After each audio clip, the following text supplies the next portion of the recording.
that behind every choice is something else quietly pulling the strings?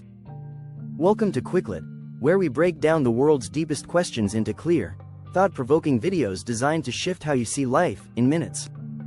If you're someone who likes exploring ideas that challenge the norm and make you rethink everything, hit that subscribe button. You're in the right place. Now let's dive into a question that's been debated by philosophers, scientists, and psychologists for centuries. Do we really have free will? Or are we just following a script? A famous experiment in the 1980s changed everything. Participants were told to press a button whenever they felt the urge. At the same time, scientists were monitoring their brain activity. Here's the strange part. Their brains showed signs of the decision before the person was even consciously aware of making it. Think about that. Your brain decided before you did. So who's really in control? Since then, multiple studies have confirmed the same thing. Brain activity related to a choice often appears seconds before conscious awareness kicks in.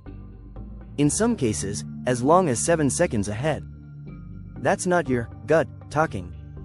That's your subconscious running the show.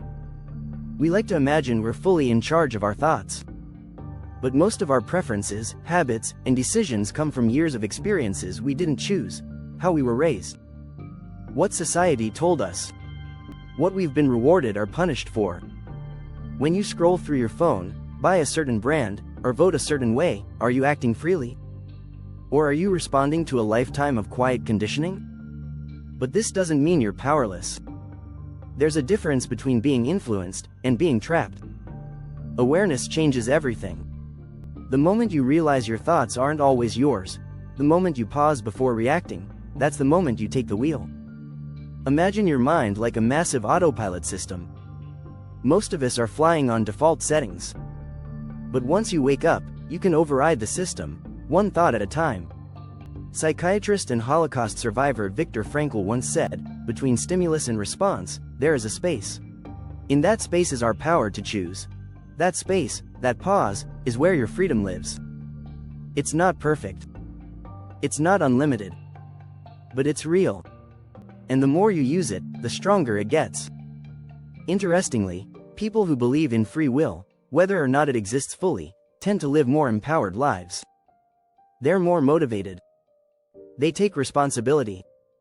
They're less likely to give in to temptation or blame the world. On the other hand, when people believe they have no control, they behave accordingly. They cheat more. They procrastinate. They give up faster. So maybe the belief itself is part of the magic. Maybe free will works because we believe in it. You may not choose your first thought, but you can choose what comes next. You can rewire your habits. You can step out of the old patterns and build new ones. You can decide to question the script every day. And that, more than anything, is real power. If this video gave you something to think about, don't let it stop here. Tap that like button, leave a comment, and share it with someone who needs a mental reset. And if you haven't already, subscribe to Quicklet for more mind-shifting content every single week. We're not just building a channel. We're building a smarter way of seeing the world, together. Your mind is your greatest tool. Let's learn how to use it